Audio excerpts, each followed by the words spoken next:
আসসালামু আলাইকুম, সম্মানিত দর্শকবৃন্দ। আমার এই মতো ব্লগে আপনাদের সবাইকে স্বাগত। আশা করি সবাই ভালো আছেন।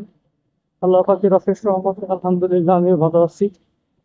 আজকে কথা বলবো মাগুরার 8 বছরের শিশু আসিয়ার প্রসঙ্গে। আমরা মানে আসিয়ার এই দর্শনের খবরটা আমি যখন নিউজ ফিডে দেখলাম, ফেসবুকে যখন দেখলাম, আমি আসলেও হতভম্ব হয়ে গেছিলাম যে আসলে এটা কি আহ, মানুষের কাজ, মানুষই করেছে। বিষয়টা নিয়ে আমি আসলে অনেকটাই দ্বিধাদ্বন্দ্বের ভিতরে পড়ে গেছিলাম। কারণ 8 বছরের একটা শিশু, আহ, সে কতটুকুই বা আহ, মানুষের নজরে আসতে পারে, এটা একমাত্র যারা পশু, আমার মনে হয় যে শুধু তাদেরই নজরে এটা আসবে। যে ঘটনাটা অলরেডি ঘটে গেছে এবং আহ, আসিয়া অলরেডি সে ইন্তেকাল করেছে চিকিৎসাধীন অবস্থায়। আর আসিয়ার যারা দর্শক ছিল, তার বোনের হাজবেন্ড, বোনের শ্বশুর এবং বোনের ভাসুর, তারা যারা এই দর্শনের সাথে জড়িত, যারা দর্শন করেছে, তাদের অলরেডি অ্যারেস্ট করা হয়েছে। আমি জানি না বাংলাদেশের বিচার ব্যবস্থায় তাদের কি রায় হবে, তাদের কি শাস্তি হবে, কিন্তু তারা যে বর্বরোচিত একটি ঘটনার জন্ম দিয়েছে, এতে করে আমার মনে হয় যে কোনো রায়, কোনো শুনানি, কোনো দিন ধার্য করার দরকার নাই।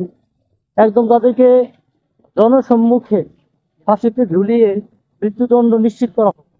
কারণ এই আসিয়ার মতো আর যেন কোনো ছোট বাচ্চাকে এভাবে যৌনতার শিকার হয়ে ধর্ষণের শিকার হতে না হয়। তোমার তো দর্শক, আমাদের বাংলাদেশে বিচার ব্যবস্থা অত্যন্ত নিম্নমানের হওয়ার কারণেই প্রথম আজকে কথা বলবো বাংলাদেশের আলোচিত একটি ঘটনা।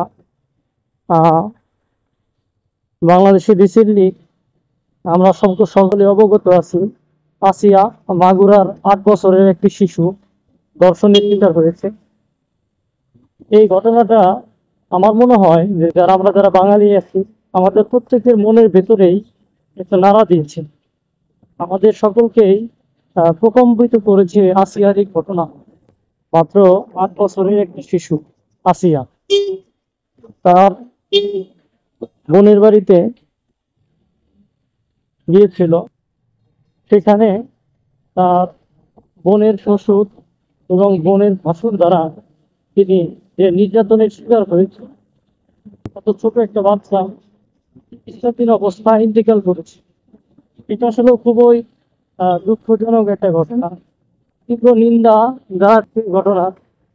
আসিয়ার আহ, যারা ধর্ষক, তার বোনের ভাসুর এবং বোনের শ্বশুর, তারা ইতিমধ্যে আহ, পুলিশ তাদের গ্রেপ্তার করেছে। আমি জানি না বাংলাদেশের আইন ব্যবস্থায় তাদের কি শাস্তি পাবে।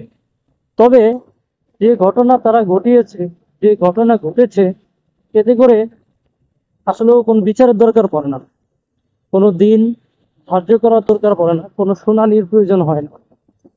ডাইরেক্ট ফাঁসি অথবা জনসম্মুখে এদেরকে আহ পাথর নিক্ষেপ করে হত্যা করা হোক। তারা তারা যে ঘটনা ঘটিয়েছে, এটা আহ পরবর্তীতে বাংলাদেশের আর যেন কখনো না ঘটে।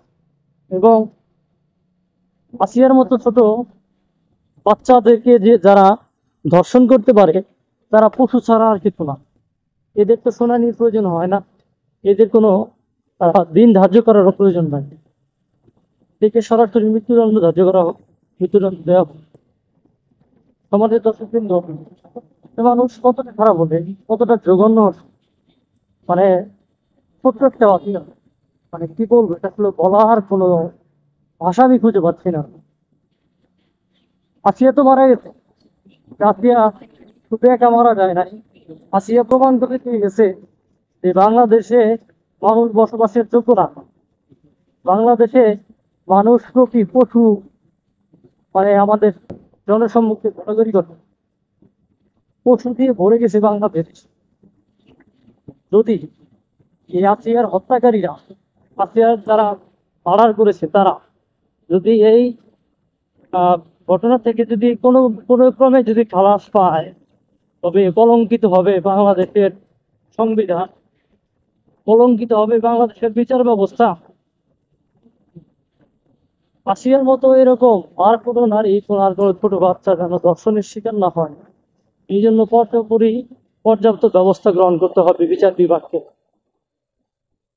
বিভাগকে এই জন্য ব্যবস্থা গ্রহণ করতে হবে। আমি আবারও এই ঘটনার তীব্র নিন্দা জানাই এবং আসিয়ার আহ, হত্যাকাণ্ডে যারা জড়িত,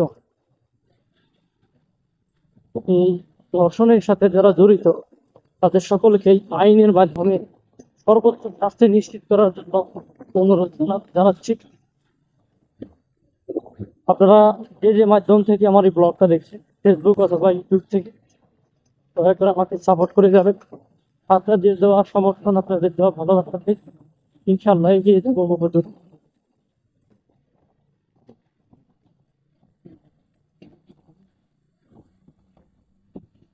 আমি আমার ব্লগটাকে কিছুক্ষণের মধ্যে শেষ করবো। আপনারা সবাই ভালো থাকবেন, সুস্থ থাকবেন। দেখা হবে পরবর্তী কোনো ব্লগ, পরবর্তী কোনো সময়। সে পর্যন্ত সবাই ভালো থাকবেন।